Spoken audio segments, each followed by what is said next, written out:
Bonjour Eric. Bonjour Olivier. Alors Eric, toujours au développement commercial chez Generali Investment Manager. Alors ma première question, parce qu'on ne te présente plus, comment se passe ce début d'année dans cette belle maison Generali?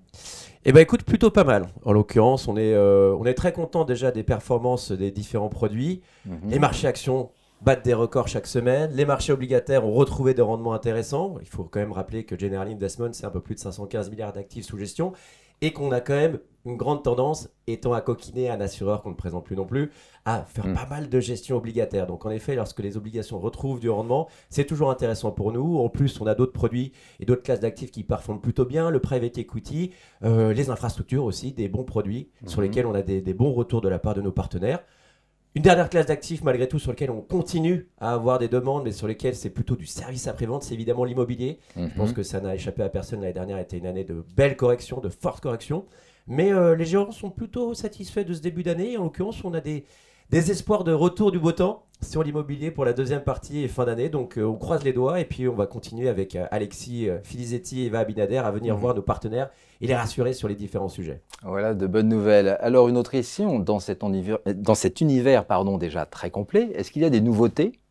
Alors on est en train de travailler sur 2 ou 3 choses, mais ce ne sera pas avant la fin d'année.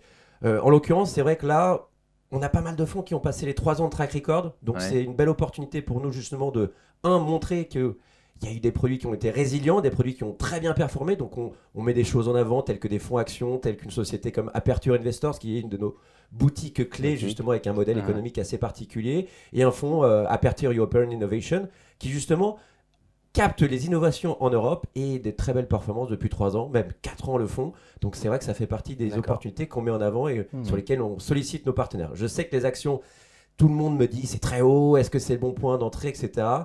C'est jamais le bon point, c'est jamais le bon moment, mais malgré tout, sur le long terme, on sait que les actions sont super performantes, donc à partir de là, il ne faut pas hésiter à y aller. Bien, alors ce n'est pas une nouveauté, mais on voit toujours une vraie dynamique qui est une constante. Alors, un mot ou une conviction? Alors, je dirais surtout une conviction, ça va être le terrain. Un mot, en l'occurrence, le terrain. Pourquoi? Parce que voilà, on sait que la présence sur le terrain est très importante et on a eu 3 mois déjà qui ont été très chargés, très présents. Alexis Filisetti est toujours sur les routes, Eva Abinader pareil, moi aussi. Donc à partir de là, on va continuer d'être présent sur le terrain, d'accompagner nos partenaires, de les rassurer, de les aider, les conseiller au mieux évidemment, et essayer de continuer à faire ce chemin ensemble depuis maintenant quelques années. Alors une dernière question pour conclure. L'avenir selon toi, l'avenir est? Il est capital. Capital. Exactement. Merci Eric. Merci Olivier.